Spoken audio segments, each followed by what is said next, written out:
జీవించడం ఎలా?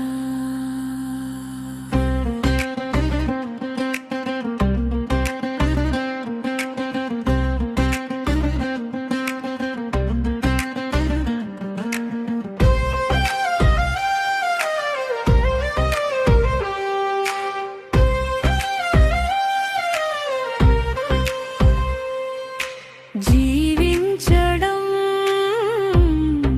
ఎలాగని రవికిరణం చూడని ఒక పెద్ద ప్రశ్న ఎప్పటిదో సరళమైన సమాధానం ఏ తరానికి చిక్కును?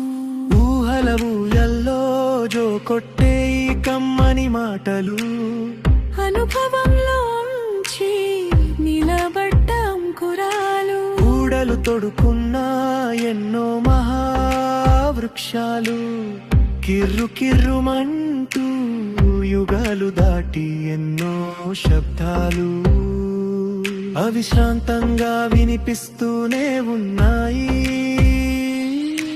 జీవించడం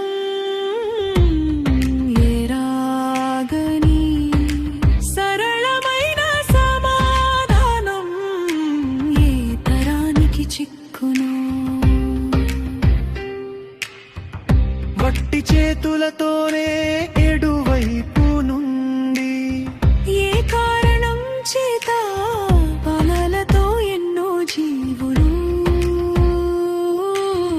భూమిపైకి వచ్చాయో వట్టి చేతులతోనే ఎటువైపుకు ఏ కారణం లేకుండా మట్టిన చేరిపోతాయో.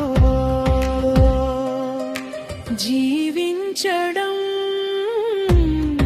ఎలాగని సరళమైన సమాధానం ఏ తరానికి చిక్కును?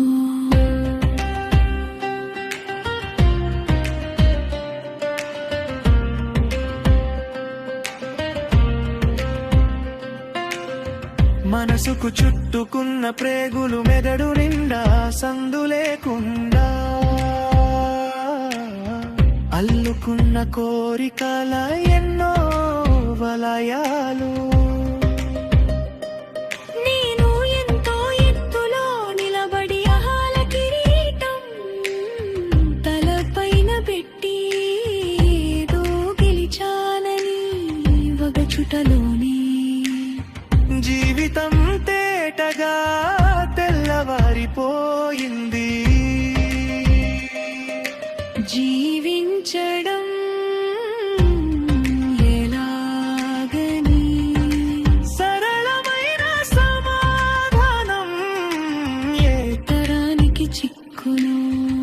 విశాలమైన భావసాగరాన జీవితపు అంచుల్లో ఎగిసే అలలు చూస్తూ ఆలోచనకు రూపాన్ని తొడిగి ఆడుతున్న ఆటలు మురిపెంగా మురిసినవి కొన్ని కన్నీరు ఒలికినవి ఇంకా ఎన్నో.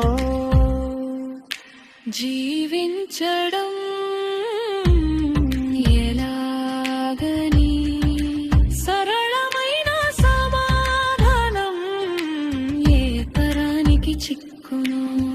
తెలిసింది ఏమీ లేదుగా తలపైకి జడలు చేరిన తలలు బోడులైన తలపుల వలపులు దాటునా ఎక్కడో ఒక చోట తానుగా నిలబడిపోయినా సమాధానం మౌనమేనా? జీవించడం ఎలాగని సరళమైన సమాధానం ఏ తరానికి చిక్కును? రచన పైడాల రవీంద్రనాథ్.